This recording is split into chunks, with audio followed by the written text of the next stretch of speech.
Discuss ചെയ്യാൻ പോകുന്നത് 10ാം ക്ലാസ്സിലെ മാത്സ് അരിത്തമെറ്റിക് സീക്വൻസിന്റെ ബാക്കിയാണ്. കഴിഞ്ഞ 3 വീഡിയോസിലായിട്ട് നമ്മൾ അപ്ലോഡ് ചെയ്തിട്ടുണ്ടായിരുന്നു. അതിന്റെ ബാക്കി കഴിഞ്ഞ ക്ലാസ്സിൽ നമ്മൾ ഡിസ്കസ് ചെയ്തത് എന്താണ്? ആൾജിബ്ര ഓർ സീക്വൻസ് അല്ലെങ്കിൽ ശ്രേണികളുടെ ബീജഗണിത രൂപം ആണ്. അതിൽ ഒരു പ്രോബ്ലം നമ്മൾ ഡിസ്കസ് ചെയ്തിരുന്നു. അതിന്റെ ബാക്കി പ്രോബ്ലംസ് ആണ് ഈ ക്ലാസ്സിൽ നമ്മൾ ഡിസ്കസ് ചെയ്യാൻ പോകുന്നത്. അതിലെ സെക്കൻഡ് ക്വസ്റ്റ്യൻ ആണ് എന്താണ്? For the sequence of regular polygon starting with an equilateral triangle write the algebraic expression for the sequence of sum of their inner angles, sum of outer angles, the measure of an inner angle and the measure of an outer angle. അതായത് regular പോളിഗൺസിന്റെ, അതായത് എന്താണ്, സമചതുരം, സമഭുജ ത്രികോണം, പഞ്ചഭുജം, ഷഡ്ഭുജം, അതിന്റെയൊക്കെ എന്താണ് inner ആംഗിൾസിന്റെ sum, outer ആംഗിൾസിന്റെ sum, ഒരു inner angle, ഒരു outer angle, ഇതൊക്കെ കണ്ടുപിടിക്കുന്നതിന്റെ algebraic expression അല്ലെങ്കിൽ ബീജഗണിത രൂപം എഴുതാനാണ് പറഞ്ഞിരിക്കുന്നത്. നമുക്ക് നോക്കാം. ആദ്യം ഇത് സമഭുജ ത്രികോണം, സമചതുരം, സമപഞ്ചഭുജം, സമ ഷഡ്ഭുജം. ഇതിലെ ഇന്നർ ആംഗിൾസിന്റെ സം എങ്ങനെയാണ് കണ്ടുപിടിക്കുന്നതെന്ന് നമ്മൾ കഴിഞ്ഞ ക്ലാസ്സിൽ ഡിസ്കസ് ചെയ്തിട്ടുണ്ടായിരുന്നു. ആ സീക്വൻസ് അല്ലെങ്കിൽ ശ്രേണി എന്താണെന്ന് ഞാൻ എഴുതാം. 180, 360, 540, 720. ഇത് ഇങ്ങനെയാണ് നമ്മുടെ ശ്രേണി അല്ലെങ്കിൽ ഇന്നർ ആംഗിൾസിന്റെ സം പോകുന്നത് ഇങ്ങനെയാണ്. ഇതിന്റെ എന്താണ് ആൾജിബ്രിക് എക്സ്പ്രഷൻ കണ്ടുപിടിക്കാനാണ് പറഞ്ഞിരിക്കുന്നത്. ഇവിടെ നമുക്ക് നോക്കാം. ട്രയാംഗിൾസിനാകെ എത്രയാണ്? 3 സൈഡ്സ് ആണുള്ളത് അല്ലേ? അപ്പം ഇതിലെ ഫസ്റ്റ് ടൈം 180 ആണ്. അപ്പോൾ 180 നമ്മൾ എന്താണ് കഴിഞ്ഞ ക്ലാസ്സിൽ ഒരു ഇക്വേഷൻ പറഞ്ഞിരുന്നു. nth ടേം കണ്ടുപിടിക്കാനുള്ള ഒരു ഇക്വേഷൻ എന്താണ്? xn equal to x1 plus n minus 1 into d. നമുക്ക് ഈ ഇക്വേഷൻ വെച്ച് വേണമെങ്കിൽ എന്താണ് ഈ രണ്ട് ടേംസ് തമ്മിലുള്ള ഡിഫറൻസ് എത്രയാണ് വരുന്നത്? 180 ആണ് അല്ലേ? 360 മൈനസ് 180 180, 540 മൈനസ് 360 180. അപ്പൊ എന്താണ് ഈ ടേംസുകൾ തമ്മിലുള്ള ഡിഫറൻസ് എന്ന് പറയുന്നത് 180 ആണ്. അപ്പോൾ നമുക്ക് ഒന്നെങ്കിൽ ഈ ഇക്വേഷൻ സബ്സ്റ്റിറ്റ്യൂട്ട് ചെയ്ത് ചെയ്യാം, അല്ലെങ്കിൽ എളുപ്പ രീതിയിൽ എന്ത് ചെയ്യാം? ഇതെന്ന് പറയുന്നത് എന്താണ്? 180യുടെ മൾട്ടിപ്പിൾസ് ആണ്, 180ന്റെ ഗുണിതങ്ങളാണ് ഈ പോകുന്നത്. നമുക്ക് ഫസ്റ്റ് ടൈം 180, അടുത്ത ടൈം 360 അല്ലേ? അപ്പൊ എന്താണ് 2 ഇൻറ്റു 180 ആണ് എന്ത് 360 എന്ന് പറയുന്നത്. അപ്പോൾ ഇവിടെ എന്താണ് 2 ഇൻറ്റു 180. അപ്പം ഈ എന്താണ് ഓരോ ടേമിന്റെയും സ്ഥാനത്ത് നമ്മൾ ഏതാണ് 180 ഇൻറ്റു ഈ n എന്ന് പറയുന്നതാണ് നമ്മുടെ nth ടൈം. നമുക്ക് ഏത് ടൈം ആണോ കണ്ടുപിടിക്കേണ്ടത് ആ nth ടൈം ഇവിടെ കൊടുത്താൽ മതിയല്ലോ. ഇപ്പം സെക്കൻഡ് ടൈം കണ്ടുപിടിക്കണം. 180 ഇൻറ്റു 2 എത്ര വരും? 180 ഇൻറ്റു 2 360. അങ്ങനെ നമുക്ക് കണ്ടുപിടിക്കാം. ഇപ്പം എന്താണ് 180 n ആണ് എന്താണ് ഇന്റേണൽ ആംഗിൾസിന്റെ എന്താണ് സം കണ്ടുപിടിക്കാനുള്ള സീരീസിന്റെ ആൾജിബ്രിക് എക്സ്പ്രഷൻ. ഇതിന് നമുക്ക് ഈ രീതിയിൽ വേണേൽ കണ്ടുപിടിക്കാം. എങ്ങനെയാണ്? x1 എന്ന് പറയുന്നത് 180 പ്ലസ് n എന്ന് പറയുമ്പോൾ n നമുക്ക് n എന്ന് തന്നെ കൊടുക്കാം. അപ്പോൾ n മൈനസ് 1 ഇൻറ്റു d, അല്ലെങ്കിൽ എന്താണ് ഇത് തമ്മിലുള്ള വ്യത്യാസം എന്ന് പറയുന്നത് 180. അപ്പോൾ എന്ത് വരും? 180 പ്ലസ് 180 n മൈനസ് 180. ഈ 180 ക്യാൻസൽ ആയി പോകും. ബാക്കി എത്ര വരും? 180 n. അപ്പോൾ നമുക്ക് കിട്ടിയ ഇക്വേഷൻ ആണ് 180 n. ഇതിനെ സിമ്പിൾ ആയിട്ട് എങ്ങനെ കണ്ടുപിടിക്കാം? 180യുടെ മൾട്ടിപ്പിൾസ് ആണ് കൊടുത്തിരിക്കുന്നത്. അതിനെ നമുക്ക് എത്രാമത്തെ ടൈം ആണോ കണ്ടുപിടിക്കേണ്ടത് അതേ ഇൻറ്റു 180 ചെയ്താൽ നമുക്ക് സിമ്പിൾ ആയിട്ട് ആ ഇക്വേഷൻ കണ്ടുപിടിക്കാം. അടുത്ത ചോദിച്ചിരിക്കുന്നത് സം ഓഫ് ഔട്ടർ ആംഗിൾസ്, അതായത് ഔട്ടർ ആംഗിൾസിന്റെ തുക എന്താണ്? ബാഹ്യകോണുകളുടെ തുക. ബാഹ്യകോണുകളുടെ തുക എപ്പോഴും 360 തന്നെ ആയിരിക്കും. ഏതൊരു ബഹുഭുജം അല്ലെങ്കിൽ ഏതൊരു പോളിഗൺ ആയാലും അതിന്റെ ബാഹ്യകോൺ അല്ലെങ്കിൽ ഔട്ടർ ആംഗിളിന്റെ സം എന്ന് പറയുന്നത് 360 ആയിരിക്കും. നമ്മൾ കഴിഞ്ഞ ക്ലാസ്സിലൊക്കെ ഡിസ്കസ് ചെയ്തിട്ടുണ്ടായിരുന്നു. അപ്പോൾ അതിന് എന്താണ് നമുക്ക് ഇക്വേഷൻ ആയിട്ട് അല്ലെങ്കിൽ ആൾജിബ്രിക് എക്സ്പ്രഷൻ ആയിട്ടൊന്നും എഴുതാനില്ല. നമുക്ക് 360 തന്നെയാണ് കിട്ടുന്നത്. അതിനെ നമുക്ക് ഈ ഫോമിൽ നിന്ന് നമ്മൾ ഇട്ട് ചെയ്ത് നോക്കിയാൽ എത്രയാണ് വരുന്നത്? 360 തന്നെയാണ്. അതായത് ട്രയാംഗിളിന്റെ ആയാലും സമചതുരം ആയാലും ഏതായാലും 360 ഇങ്ങനെയാണ് നമ്മുടെ സീക്വൻസ് പോകുന്നത്. അപ്പോൾ പിന്നെ നമ്മൾ ഫസ്റ്റ് ടൈം എടുത്താലും 360. കോമൺ ഡിഫറൻസ് എത്രയാണ്? കോമൺ ഡിഫറൻസ് ഉണ്ടോ? ഇല്ല. അപ്പോൾ എന്താണ് അവിടെ ഡിയുടെ സ്ഥാനത്ത് 0 വരും. അപ്പോൾ നമുക്ക് ആൻസർ എത്രയാണ്? 360 തന്നെയാണ് കിട്ടുന്നത്. ഇനി അടുത്ത് നമ്മളോട് പറഞ്ഞിരിക്കുന്നത് 1 ഇന്നർ ആംഗിൾ. ഇന്നർ ആംഗിളിന്റെ സം കണ്ടുപിടിക്കുന്നത് എങ്ങനെയാണെന്ന് നമ്മൾ പറഞ്ഞിരുന്നത്. എന്താണ് ടോട്ടൽ ഇന്നർ ആംഗിൾ? ഇപ്പൊ എന്താണ് ട്രയാംഗിളിന്റെ എടുത്താൽ 180 ആണ് സം ഓഫ് ഇന്നർ ആംഗിൾസ് എന്താണ് ട്രയാംഗിളിന്റെ. അപ്പോൾ 180 divided by number of sides എത്രയാണ് 3. അപ്പോൾ 180 ഡിവൈഡ് ബൈ 3 ആകുമ്പോൾ എത്രയാണ് 60 ആണ് വരുന്നത് അല്ലേ. അപ്പോൾ എന്താണ് ഒരു ഇന്നർ ആംഗിൾ എന്ന് പറയുന്നത് 60 ആണ് വരുന്നത്. അപ്പോൾ നമുക്ക് ഇതിനെ എങ്ങനെ എഴുതാൻ സിമ്പിൾ ആയിട്ട് നമ്മൾ ഇന്നർ ആംഗിൾസിന്റെ സം എന്ന് പറയുന്നത് 180 n എന്ന് പഠിച്ചു അല്ലേ. അതേ ഡിവൈഡഡ് ബൈ n മൈനസ് 2 ചെയ്താൽ പോരെ, സോറി n പ്ലസ് 2. അപ്പൊ എന്താണ് വരുന്നത് ഈ n എന്ന് പറയുന്നത് നമ്മുടെ ഇപ്പൊ ഫസ്റ്റ് ടൈം ആണെങ്കിൽ എന്ത് വരും 180 ഇൻറ്റു 1 എത്രയാണ് 180 ഡിവൈഡഡ് ബൈ n സ്ഥാനത്ത് പിന്നെയും 1 തന്നെ വരും 1 പ്ലസ് 2 എന്ന് പറയുന്നത് 3. അപ്പോൾ 180 ഡിവൈഡഡ് ബൈ 3 എന്ന് പറയുന്നത് 60 തന്നെ കിട്ടും. അപ്പോൾ നമ്മുടെ ഇക്വേഷൻ എന്താണ് വരുന്നത് 180 n divided by n plus 2. ഇതാണ് 1 ഇന്നർ ആംഗിൾ കണ്ടുപിടിക്കാനുള്ള സീരീസിന്റെ ഓൾജിബ്രിക് എക്സ്പ്രഷൻ. ഇപ്പൊ നമ്മള് എന്താണ് ഇന്നർ ആംഗിൾസിന്റെ അല്ലെങ്കിൽ 1 ഇന്നർ ആംഗിൾ കണ്ടുപിടിക്കാനുള്ള ഓൾജിബ്രിക് എക്സ്പ്രഷൻ എഴുതി. ഇനി കണ്ടുപിടിക്കാനുള്ളത് ഔട്ടർ ആംഗിൾ. ഔട്ടർ ആംഗിൾ കണ്ടുപിടിക്കുന്നത് എങ്ങനെയാണെന്ന് നമ്മൾ ഓൾറെഡി കഴിഞ്ഞ ക്ലാസ്സിൽ ഡിസ്കസ് ചെയ്തിട്ടുണ്ടായിരുന്നു. അപ്പൊ എന്ത് ചെയ്യണം, ഒരു ലീനിയർ പെയറിൽ വരുമ്പോൾ 180 ആണ് വരുന്നത് നമ്മൾ പഠിച്ചു. അപ്പൊ എന്താണ് ഇവിടെ ചെയ്യുമ്പോൾ 180 മൈനസ് ഇന്നർ ആംഗിൾ ചെയ്താൽ മതി നമുക്ക് ഔട്ടർ ആംഗിൾ കിട്ടാൻ. അപ്പോൾ ഇന്നർ ആംഗിൾ ചെയ്യാനുള്ള ഇക്വേഷൻ ഓൾറെഡി നമ്മൾ പഠിച്ചിട്ടുണ്ട്. അപ്പോൾ 180 minus 180 n divided by n plus 2. ഇങ്ങനെയാണെന്ത് ഇന്നർ ആംഗിൾസിന്റെ സം കാണാൻ അല്ലെങ്കിൽ 1 ഇന്നർ ആംഗിൾ കാണാനുള്ള എന്താണ് ഓൾജിബ്രിക് എക്സ്പ്രഷൻ. അപ്പോൾ നമ്മൾ എന്തൊക്കെയാണ് ഡിസ്കസ് ചെയ്തത്, inner angle, outer angle, 1 inner angle, 1 outer angle. ഇത്ര എല്ലാവർക്കും മനസ്സിലായെന്ന് വിശ്വസിക്കുന്നു. എളുപ്പമാണ്, നിങ്ങൾ നേരത്തെ ചെയ്തിട്ടുള്ള പ്രോബ്ലം തന്നെയാണ്. അതിൽ ജസ്റ്റ് ആ ഓൾജിബ്രിക് എക്സ്പ്രഷൻ കണ്ടുപിടിക്കുന്നത് മാത്രം നോക്കിയാൽ അതിനുള്ള ഇക്വേഷൻ ഓൾറെഡി നമ്മൾ നേരത്തെ പറഞ്ഞിട്ടുണ്ടായിരുന്നു. ആ ഇക്വേഷൻ സബ്സ്റ്റിറ്റ്യൂട്ട് ചെയ്ത് ഡയറക്റ്റ് ആയിട്ട് ആൻസർ കണ്ടുപിടിക്കാം. നമ്മൾ ടെക്സ്റ്റിലെ മൂന്നാമത്തെ ക്വസ്റ്റ്യൻ ആണ് ഡിസ്കസ് ചെയ്യുന്നത്. ഇങ്ങനെ ഒരു ഫിഗർ ടെക്സ്റ്റിൽ കൊടുത്തിട്ടുണ്ട്. അതിൽ ചോദിച്ചിരിക്കുന്നത് ഈ ഓരോ വലിയ ട്രയാംഗിളിലും എത്ര ചെറിയ ട്രയാംഗിൾസ് വെച്ച് ഫോം ചെയ്തിട്ടുണ്ട്, അതായത് എത്ര റെഡ് ട്രയാംഗിൾസ് വെച്ചിട്ടുണ്ടെന്നാണ് ഫസ്റ്റ് ക്വസ്റ്റ്യൻ ചോദിച്ചിരിക്കുന്നത്. ആകെ ഉള്ളത് എന്താണ്, ആദ്യം നമുക്കിവിടെ ഒരു വലിയൊരു റെഡ് ട്രയാംഗിൾ ഉണ്ടായിരുന്നു, അത് ഫുൾ റെഡ് ആയിരുന്നു. അതിന്ന് കട്ട് ചെയ്ത്, അതായത് മിഡിൽ വെച്ച് കട്ട് ചെയ്തിട്ടാണ് നമ്മുടെ ഈ ട്രയാംഗിൾസ് ഉണ്ടാക്കിയിരിക്കുന്നത്. അപ്പൊ ഇതിലാകെ എത്ര എണ്ണം ഉണ്ട് റെഡ് ട്രയാംഗിൾസ്, 1 2 3. അടുത്തത് വരുമ്പോൾ എത്രയാണ്, ആ നമ്മൾ കട്ട് ചെയ്ത 3യെ വീണ്ടും 3 ആയിട്ട് കട്ട് ചെയ്തിട്ടുണ്ടല്ലോ. അപ്പൊ 3 × 3 9. ഇവിടെ വരുമ്പോ 27 വരും അല്ലേ. ആ 9നെ വീണ്ടും 3 കൊണ്ട് കട്ട് ചെയ്തു. അപ്പം 3 × 9 × 3 27. അപ്പൊ എന്താണ് നമ്മുടെ ശ്രേണി കിട്ടി 3 9 27. അതാണ് നമ്മുടെ ആദ്യം ചോദിച്ചിരിക്കുന്ന ക്വസ്റ്റ്യൻ. ഇനി എന്താണ് ചോദിച്ചിരിക്കുന്നത്, ഇതിന്റെ ഓൾജിബ്രിക് എക്സ്പ്രഷൻ എഴുതാനും നമുക്ക് ഇതിന്റെ ലാസ്റ്റിൽ ചോദിച്ചിട്ടുണ്ട്. അപ്പൊ എങ്ങനെ നമുക്ക് എഴുതാം ഇതിന്റെ ഓൾജിബ്രിക് എക്സ്പ്രഷൻ, അതായത് 3യുടെ മൾട്ടിപ്പിൾസ്, 3യുടെ മൾട്ടിപ്പിൾസ് അല്ല 3യുടെ പവേഴ്സ് അല്ലെങ്കിൽ 3ന്റെ വർഗ്ഗങ്ങളാണ് ഇവിടെ പോയിരിക്കുന്നത്. 3 9, 3യുടെ സ്ക്വയർ ആണ് 9, 3യുടെ ക്യൂബ് ആണ് 27. അപ്പൊ എന്താണ് ഇങ്ങനെ പോകും, 3യുടെ വർഗ്ഗങ്ങളാണ് ഇവിടെ നമുക്ക് കിട്ടിയിരിക്കുന്നത്. അപ്പൊ എന്താണ് 3n. ഇതാണ് ഇതിന്റെ ഓൾജിബ്രിക് എക്സ്പ്രഷൻ വരുന്നത്. ഈ n ന്റെ സ്ഥാനത്ത് നമുക്ക് ഏത് ഇതാണോ വേണ്ടത്, എത്രാമത്തെ എന്താണ് നമ്മുടെ ശ്രേണിയിൽ എത്രാമത്തെ സംഖ്യയാണോ വേണ്ടത് അതിവിടെ ഇട്ട് കൊടുത്താൽ നമുക്ക് ആ നമ്പർ കിട്ടും. അടുത്ത ക്വസ്റ്റ്യൻ എന്താണ് ചോദിച്ചിരിക്കുന്നത്, taking the area of the original uncut triangle as 1. അതായത് ഈ വലിയ ട്രയാംഗിളിന്റെ ഏരിയ 1 എന്ന് എടുത്താൽ എന്താണ്, compute the area of small triangles in each picture. ഓരോ പിക്ചറിലെയും ചെറിയ ട്രയാംഗിളിന്റെ ഏരിയ എത്രയാണെന്നാണ് ചോദിച്ചിരിക്കുന്നത്. അപ്പോൾ ഫസ്റ്റ് ട്രയാംഗിൾ നമ്മൾ 1 എന്ന് എടുത്തു. അപ്പൊ അടുത്തതിന്റെ എത്ര വരും, ഈ ട്രയാംഗിളിന്റെ വരുമ്പോൾ എത്ര വരും, ഇതിന് എന്താണ് ടോട്ടൽ ഈ വൈറ്റ് പോർഷൻ കൂടെ ചേർത്ത് ടോട്ടൽ 4 പോർഷൻസ് ആണുള്ളത് അല്ലേ. അപ്പൊ എത്രയാണ് വരുന്നത്, ഓരോന്നിലും 1/4 വെച്ചാണ് ഇതിന്റെ ഏരിയ വരുന്നത്. അപ്പൊ എത്ര വരും 1/4. അപ്പൊ 1 2 3 4. അപ്പൊ ഇതിന് ഈക്വൽ ആയിട്ടാണ് കട്ട് ചെയ്തിരിക്കുന്നത്. അപ്പൊ എത്ര വരും 1/4. അടുത്തത് വരുമ്പോ എന്താണ്, ഈ 1/4നെ വീണ്ടും എന്താണ് 3 വെച്ച് കട്ട് ചെയ്തത്, അതായത് 4 ആയിട്ട് വീണ്ടും ഡിവൈഡ് ചെയ്തിട്ടുണ്ട്. അപ്പൊ എന്താ വരും 1/4 × 1/4 അല്ലേ. അപ്പൊ എന്താണ് 1/4 വന്നു, ഇത് 1/4 × 1/4. അടുത്തത് വരുമ്പോൾ എന്ത് വരും 1/4 × 1/4 × 1/4. അതായത് ആ കിട്ടിയ ഒരു ട്രയാംഗിൾ നമ്മൾ വീണ്ടും ചെറുതാക്കി കട്ട് ചെയ്തു അല്ലേ.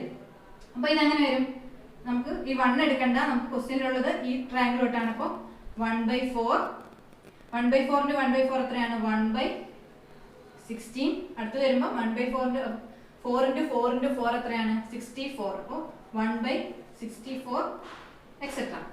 അപ്പൊ ഇങ്ങനെയാണ് നമ്മുടെ സീക്വൻസ് പോകുന്നത്. അപ്പൊ ഇതിനെ നമുക്ക് എങ്ങനെ എഴുതാം, മുകളിൽ 1 എന്ന് പറയുന്നത് ഏത് ടൈം എടുത്താലും 1 തന്നെയാണ് വരുന്നത്. പിന്നെ താഴെ നമുക്ക് വരുന്നത് എന്താണ് 4, 16, 64. ഇതെന്താണ് 4ന്റെ പവേഴ്സ് അല്ലെങ്കിൽ 4ന്റെ വർഗ്ഗങ്ങളാണ് ഈ നമ്മുടെ ഡിനോമിനേറ്ററിൽ പോകുന്നത്. അപ്പൊ നമുക്ക് എന്ത് എഴുതാം 1 divided by 4 raise to n എന്ന് എഴുതാം അല്ലേ. അതായത് 4 റൈസ് ടു 1 ആണ് 4, 4 റൈസ് ടു 2 ആണ് 4 റൈസ് ടു 2 ആണ് 16, 4 റൈസ് ടു 3 ആണ് 64. അപ്പൊ ഇവിടെ നമുക്ക് 1 divide by 4 raise to n അതാണ് നമ്മുടെ എന്താണ് ഓരോ ചെറിയ ട്രയാങ്കിൾസിന്റെയും ഏരിയ വരുന്നത്. അടുത്ത ക്വസ്റ്റ്യൻ ചോദിച്ചിരിക്കുന്നത് what is the total area of all the red triangles in each picture. അപ്പൊ നമ്മൾ കണ്ടുപിടിച്ചത് എന്താണ് ഈ വൈറ്റ് ട്രയാങ്കിളിന്റെ ഏരിയ ആണ് അല്ലേ. അതായത് 1/4 വരുന്നത് ഈ വൈറ്റ് ട്രയാങ്കിളിന്റെ ആണ്. അതായത് ഈ 4 ആയിട്ട് കട്ട് ചെയ്തതിൽ ഒരു പോർഷൻ മാത്രമേ ഉള്ളൂ വൈറ്റ്. അപ്പോൾ അതിന്റെ ഏരിയ എന്ന് പറയുന്നത് 1/4. അപ്പൊ ആ റെഡ് ട്രയാങ്കിളിന്റെ ഏരിയ എത്രയായിരിക്കും വരുന്നത്? അതായത് ടോട്ടൽ 1 ആണ്. 1 മൈനസ് 1/4 എത്രയാണ്? 3/4 ആണ് അല്ലേ. അടുത്തത് വരുമ്പോഴോ വീണ്ടും അതിനെ വീണ്ടും കട്ട് ചെയ്തിട്ടുണ്ടല്ലേ. അപ്പൊ 3/4 ഇൻറ്റു 3/4. അടുത്ത എടുക്കുമ്പോഴോ വീണ്ടും അതിനെ കട്ട് ചെയ്തിട്ടുണ്ടല്ലേ. അപ്പൊ 3/4 ഇൻറ്റു 3/4 ഇൻറ്റു 3/4 അല്ലേ. അതായത് ആദ്യം നമ്മൾ ആ ട്രയാങ്കിളിനെ ഒരു പ്രാവശ്യം കട്ട് ചെയ്തപ്പോൾ 3 പോർഷൻ കിട്ടി. ആ 3നെ വീണ്ടും കട്ട് ചെയ്തപ്പോൾ നമുക്ക് ടോട്ടൽ 1, 2, 3, 4 4 വൈറ്റ് ട്രയാങ്കിൾസ് ആണ് കിട്ടിയത്. അപ്പൊ എത്രയാണ് ടോട്ടൽ 9 റെഡ് ട്രയാങ്കിൾസും കിട്ടി. അതിന്റെ ഏരിയ ആണ് നമ്മളോട് ചോദിച്ചിരിക്കുന്നത്, റെഡ് ട്രയാങ്കിൾസിന്റെ ഏരിയ. അപ്പൊ ആദ്യം നമ്മൾ വൈറ്റ് ട്രയാങ്കിളിന്റെ ഏരിയ കണ്ടുപിടിച്ചത് എത്രയായിരുന്നു? 1/4. അപ്പൊ 1ൽ നിന്ന് 1/4 മൈനസ് ചെയ്താൽ ബാക്കി എത്രയാണ്? 3/4. അതുപോലെ അടുത്തത് വരുമ്പോൾ അതിനെ വീണ്ടും കട്ട് ചെയ്തിട്ടുണ്ട്. അപ്പൊ 3/4 ഇൻറ്റു 3/4. അടുത്തത് വരുമ്പോൾ വീണ്ടും ഇൻറ്റു 3/4. അപ്പൊ എത്രയാണ്? 3/4. അടുത്ത് വരുമ്പോൾ 3 ഇൻറ്റു 3 9 ഡിവൈഡ് ബൈ 4 ഇൻറ്റു 4 16. അടുത്ത് വരുമ്പോൾ 3 ഇൻറ്റു 3 ഇൻറ്റു 3. അപ്പോൾ 3 into 3 9, 9 into 3 27 divided by 4 into 4 into 4 എത്രയാണ്? 4ന്റെ ക്യൂബ് അതായത് 64. ഇങ്ങനെ നമ്മുടെ സീക്വൻസ് കണ്ടിന്യൂ ചെയ്യും. അപ്പൊ ഇതിനെ നമുക്ക് എങ്ങനെ എഴുതാം? നമ്മൾ ഓൾറെഡി നേരത്തെ എഴുതിയിരുന്നു എന്താണ് ഈ 3, 9, 27 എന്നായിരുന്നു നമുക്ക് ആദ്യത്തെ എന്താണ് ഇതിലെ ട്രയാങ്കിൾസിന്റെ നമ്പറിന്റെ ഒരു സീക്വൻസ് നമ്മൾ എഴുതിയിരുന്നു. അതിന്റെ ഓൾജിബ്രിക് എക്സ്പ്രഷൻ എന്താണ്? 3 റൈസ് ടു n എന്ന് നമ്മൾ എഴുതി. നമുക്ക് അത് തന്നെ ഇവിടെ കൊടുക്കാലോ. എന്താണ് 3 raise to n divided by ഇവിടെ 4, 16, 64. അതെന്താണ് 4ന്റെ പവേഴ്സ് അല്ലെങ്കിൽ 4ന്റെ വർഗ്ഗങ്ങളാണ് അല്ലേ. അപ്പൊ ഇവിടെ നമ്മൾ എന്താണ് എഴുതിയത്? 4ന്റെ വർഗ്ഗങ്ങൾക്ക് 4 റൈസ് ടു n എന്ന് എഴുതിയല്ലേ. അപ്പൊ ഇവിടെ നമുക്ക് 4 റൈസ് ടു n എന്ന് എഴുതി. അപ്പോൾ ഇതാണ് ഇതിലെ എന്താണ് റെഡ് ട്രയാങ്കിൾസിന്റെ ഏരിയ കണ്ടുപിടിക്കാനുള്ള algebraic expression 3 raise to n divided by 4 raise to n. അതായത് നമ്മുടെ എന്താണ് മുകളിൽ 3, 9, 27 വരുന്നത് 3യുടെ വർഗ്ഗങ്ങളും 4, 16, 24 എന്ന് പറയുന്നത് 4ന്റെ വർഗ്ഗങ്ങളുമാണ്. അപ്പോൾ അതിനെ നമുക്ക് സിമ്പിൾ ആക്കി ഇങ്ങനെ ഓൾജിബ്രിക് ഫോം ആക്കി എഴുതാൻ പറ്റും. അപ്പൊ നമ്മൾ ഓൾജിബ്ര ഓഫ് സീക്വൻസ് അല്ലെങ്കിൽ ശ്രേണികളുടെ ബീജഗണിത രൂപം എന്താണെന്ന് പഠിച്ചു. അതിലെ ക്വസ്റ്റ്യൻസും കംപ്ലീറ്റ് ചെയ്തു. ഇനി നമ്മൾ നമ്മുടെ ചാപ്റ്ററിന്റെ ഹെഡിങ് അല്ലെങ്കിൽ എന്താണ് അരിത്തമെറ്റിക് സീക്വൻസ് അതിലേക്കാണ് കിടക്കുന്നത്. നമുക്കറിയാം ഞാൻ ഫസ്റ്റ് ക്ലാസ്സിൽ പറഞ്ഞിരുന്നു ഒരു അരിത്തമെറ്റിക് സീക്വൻസ്. ഇപ്പൊ നമ്മൾ എക്സാമ്പിൾ 2, 4, 6, 8, 10 എക്സെട്ര ഇങ്ങനെ ഒരു സീക്വൻസ് എഴുതി. ഇതൊരു അരിത്തമെറ്റിക് സീക്വൻസ് ആണ്. കാരണം എന്താണ് ഇത് തമ്മിലുള്ള ഡിഫറൻസ് എന്ന് പറയുന്നത് എന്താണ് 2 ആണല്ലേ. അടുത്തടുത്തുള്ള രണ്ട് ടേംസ് തമ്മിലുള്ള ഡിഫറൻസ് എന്ന് പറയുന്നത് 2 ആണ്. അപ്പൊ എന്താണ് നമുക്ക് അരിത്തമെറ്റിക് സീക്വൻസിനെ എങ്ങനെ ഡിഫൈൻ ചെയ്യാം?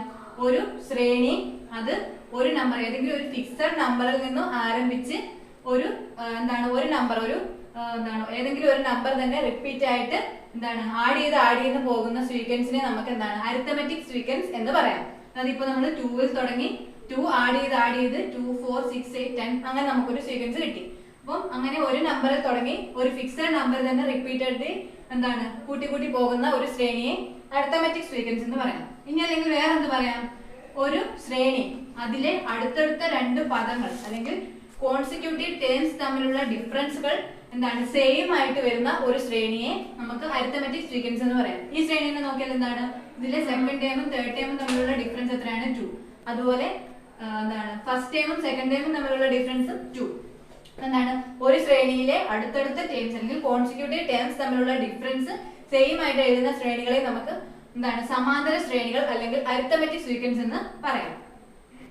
അപ്പോൾ നമ്മുടെ ക്വസ്റ്റ്യനിൽ ഫസ്റ്റ് ചോദിച്ചേക്കുന്നതാണ് സീക്വൻസ് ഓഫ് ഓഡ് നമ്പേഴ്സ് ഒറ്റ സംഖ്യകളുടെ ശ്രേണി. അപ്പം ഓഡ് നമ്പേഴ്സ് ഏതൊക്കെയാണെന്ന് നമുക്കറിയാം 1, 3, 5, 7, 9 എക്സെട്ര അങ്ങനെയാണ് നമ്മുടെ ഓഡ് നമ്പേഴ്സ് അല്ലെങ്കിൽ ഒറ്റ സംഖ്യകൾ.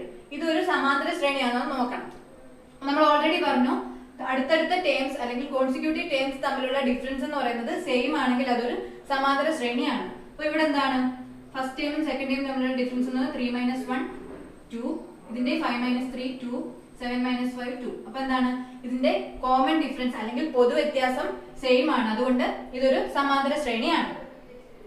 അടുത്ത ക്വസ്റ്റ്യൻ ചോദിച്ചിരിക്കുന്നത് സീക്വൻസ് ഓഫ് ഈവൻ നമ്പേഴ്സ് അല്ലെങ്കിൽ ഇരട്ട സംഖ്യകൾ. ഇരട്ട സംഖ്യകൾ ഏതൊക്കെയാണ്? 2, 4, 6, 8, 10 എക്സെട്ര. ഇതാണ് ഈവൻ നമ്പേഴ്സ് അല്ലെങ്കിൽ ഇരട്ട സംഖ്യകൾ.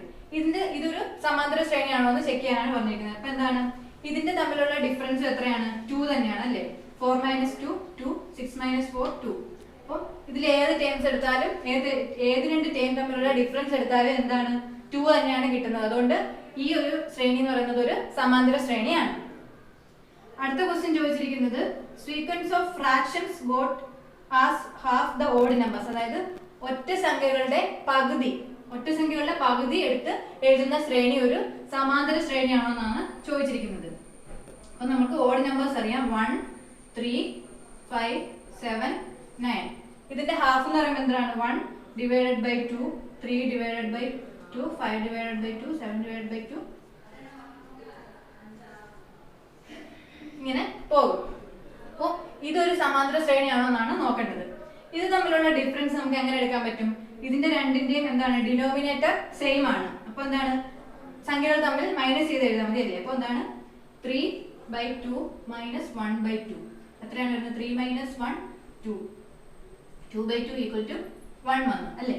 അടുത്തെടുത്താലോ 5/2 - 3/2, 5/2 - 3/2. ഇവിടെയും ഡിനോമിനേറ്റർ സെയിം ആണ്. അപ്പോൾ 5 - 3 2/2 = 1. അങ്ങനെ ഇതിലെ ഏത് രണ്ട് ടേംസ് തമ്മിലുള്ള ഡിഫറൻസ് എടുത്താലും എത്രയാണ്? 1 തന്നെയാണ് കിട്ടുന്നത്. അതുകൊണ്ട് ഇതൊരു സമാന്തര ശ്രേണിയാണ്. അടുത്ത question sequence of powers of 2. അതായത് 2ന്റെ വർഗ്ഗങ്ങളുടെ ശ്രേണി. 2ന്റെ വർഗ്ഗങ്ങൾ ഏതൊക്കെയാണ്? 2ന്റെ സ്ക്വയർ 2/1 എന്ന് പറയുന്നത് 2 തന്നെയാണ്. അടുത്തത് 2/2 അല്ലെങ്കിൽ 2ന്റെ എന്താണ് സ്ക്വയർ എന്ന് പറയുന്നത് 4. അടുത്തത് 2/3 എന്ന് പറയുന്നത് 8 എക്സെട്ര. ഇങ്ങനെ പോകും അല്ലേ? അടുത്തത് വരുമ്പോൾ എന്താണ് 8 × 2 വരും. അപ്പൊ എത്ര? 16 വരും. ഇതൊരു സമാന്തര ശ്രേണിയാണോ എന്നാണ് ചോദിച്ചിരിക്കുന്നത്. അപ്പൊ ഇതിന്റെ തമ്മിലുള്ള ഡിഫറൻസ് എത്രയാണ്? 4 - 2 ഇവിടെ 2, 8 - 4 എത്രയാണ്? 4 ആണ് വരുന്നത്. അപ്പൊ ഇത് തമ്മിലുള്ള ഈ രണ്ട് ടേംസ് തമ്മിലുള്ള ഡിഫറൻസ് എന്ന് പറയുന്നത് സെയിം അല്ല കിട്ടിയിരിക്കുന്നത്. അതുകൊണ്ട് ഇതൊരു സമാന്തര ശ്രേണി അല്ല. എങ്ങനെയാണ് കണ്ടുപിടിക്കുന്നത്? ജസ്റ്റ് നോക്കിയാൽ മതി. അടുത്തടുത്തുള്ള രണ്ട് ടേംസ് തമ്മിൽ മൈനസ് ചെയ്യുക. അപ്പോൾ കിട്ടുന്ന എന്താണ് കോമൺ ഡിഫറൻസ് അല്ലെങ്കിൽ പൊതു വ്യത്യാസം എന്ന് പറയുന്നത് എല്ലാ ടേംസിനും ഈക്വൽ ആയിരിക്കണം. അപ്പം നമ്മൾ ഈ രണ്ട് ടേംസ് എടുത്തപ്പോൾ തന്നെ അത് ഈക്വൽ അല്ല. അതുകൊണ്ട് ഇതൊരു സമാന്തര ശ്രേണി അല്ല. അപ്പോൾ ഈ ഫസ്റ്റ് ക്വസ്റ്റ്യനിലെ 5ാമത്തെ പാർട്ടാണ് sequence of reciprocals of natural numbers. അതായത് എന്താണ് എണ്ണ സംഖ്യകളുടെ ശ്രേണികളുടെ വ്യുൽക്രമങ്ങളുടെ ശ്രേണി. എന്താണ് എണ്ണ സംഖ്യകൾ ഏതൊക്കെയാണ്? 1, 2, 3, 4 എക്സെട്ര അല്ലേ? അപ്പം ഇതിലെ എന്താണ് ഇതിന്റെ വ്യുൽക്രമം അല്ലെങ്കിൽ റെസിപ്രോക്കൽ ആണ് ചോദിച്ചിരിക്കുന്നത്. 1ന്റെ റെസിപ്രോക്കൽ 1/1 തന്നെയാണ്. 2ന്റെ റെസിപ്രോക്കലോ 1/2. 3യുടെ റെസിപ്രോക്കൽ 1/3. 4ന്റേത് 1/4 എക്സെട്ര. ഇതാണ് നമ്മളുടെ വ്യുൽക്രമം അല്ലെങ്കിൽ റെസിപ്രോക്കൽ എന്ന് പറയുന്നത്. ഇനി ഇതൊരു സമാന്തര ശ്രേണിയാണ് അല്ലെങ്കിൽ അരിത്തമെറ്റിക് സീക്വൻസ് ആണോ എന്നാണ് നമ്മൾ ചെക്ക് ചെയ്യേണ്ടത്. അപ്പൊ എന്താണ് രണ്ട് ടേംസ് തമ്മിലുള്ള ഡിഫറൻസ് നോക്കിയാൽ പോരെ? ആദ്യത്തെ എന്താണ് 1/2 - 1. അതായത് ഇത് 1/2 എന്ന് പറഞ്ഞാൽ ഹാഫ് അല്ലേ? ഹാഫിൽ നിന്ന് 1 കുറച്ച് എത്രയാണ് വരുന്നത്? ഹാഫ്. അപ്പൊ -1/2 ആണ് ഇവിടെ വരുന്നത് അല്ലേ? നമുക്ക് വേണമെങ്കിൽ ജസ്റ്റ് ചെയ്ത് നോക്കാം. 1/1 - 1/2 - 1/1. ഇവിടെ എന്താണ് LCM എടുക്കണം അല്ലേ? അപ്പൊ എത്രയാണ്? 2 ആണ് വരുന്നത്. ഇവരുടെ 1 ഇനി എന്താണ് ക്രോസ് മൾട്ടിപ്ലിക്കേഷൻ നടക്കണം. 1 - 2 അപ്പൊ എത്രയാണ്? -1/2. ഇതാണ് നമ്മളുടെ എന്താണ് കോമൺ ഡിഫറൻസ് കിട്ടിയത്. അടുത്ത ടൈം എടുത്താലോ 1/3 - 1/2. ഇതിന്റെ LCM എത്രയാണ് എടുക്കുന്നത്? 6 ആണല്ലേ? അപ്പോ 6 എടുത്തു. ഇനി എന്താണ് ക്രോസ് മൾട്ടിപ്ലിക്കേഷൻ 2 - 3. 2 - 3 -1/6.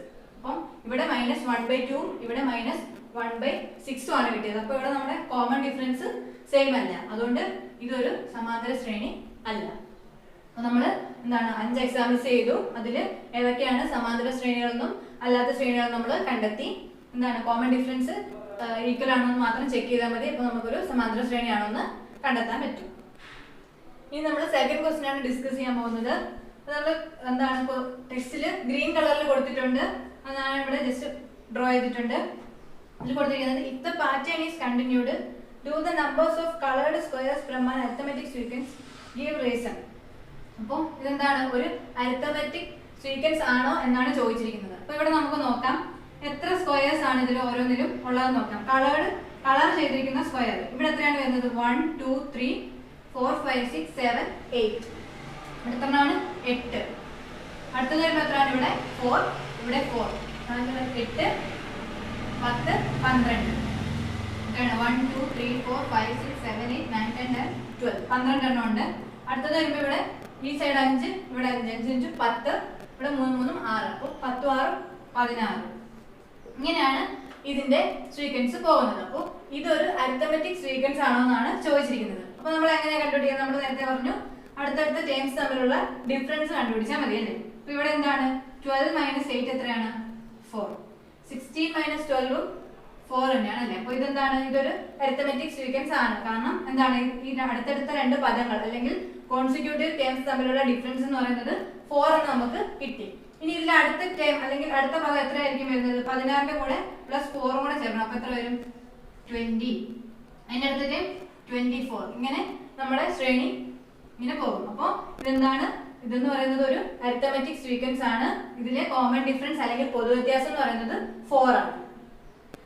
ഇപ്പൊ നമ്മൾ അരിത്തമെറ്റിക് സീക്വൻസ് എന്താണെന്ന് ഡിസ്കസ് ചെയ്തു. അതിൽ ക്വസ്റ്റ്യൻ ടെക്സ്റ്റിൽ ഉണ്ടായിരുന്ന 2 ക്വസ്റ്റ്യൻസും നമ്മൾ ആൻസർ ചെയ്തു. അപ്പൊ ഇന്നത്തെ ക്ലാസ്സിൽ നമ്മൾ എന്താണ് ഓൾജിബ്രിക് എക്സ്പ്രഷൻ ചെയ്യാനുള്ള ഒരു 2 പ്രോബ്ലം ഉണ്ടായിരുന്നു, അത് ഡിസ്കസ് ചെയ്തു. പിന്നെ നമ്മുടെ ചാപ്റ്റർ അല്ലെങ്കിൽ അരിത്തമെറ്റിക് സീക്വൻസിന്റെ ഇൻട്രൊഡക്ഷൻ പറഞ്ഞു, അതിലെ 2 പ്രോബ്ലംസും ഡിസ്കസ് ചെയ്തു. ഇതെല്ലാവർക്കും മനസ്സിലായി എന്ന് വിചാരിക്കുന്നു. നിങ്ങൾക്ക് എന്തെങ്കിലും ഡൗട്ട് ഉണ്ടെങ്കിൽ നമ്മുടെ ഡിസ്ക്രിപ്ഷനിൽ മെയിൽ ID ഉണ്ട്, അതിൽ മെയിൽ അയക്കാവുന്നതാണ്. അന്നത്തേക്ക് നമുക്ക് വൈൻഡപ്പ് ചെയ്യാം. Thank you.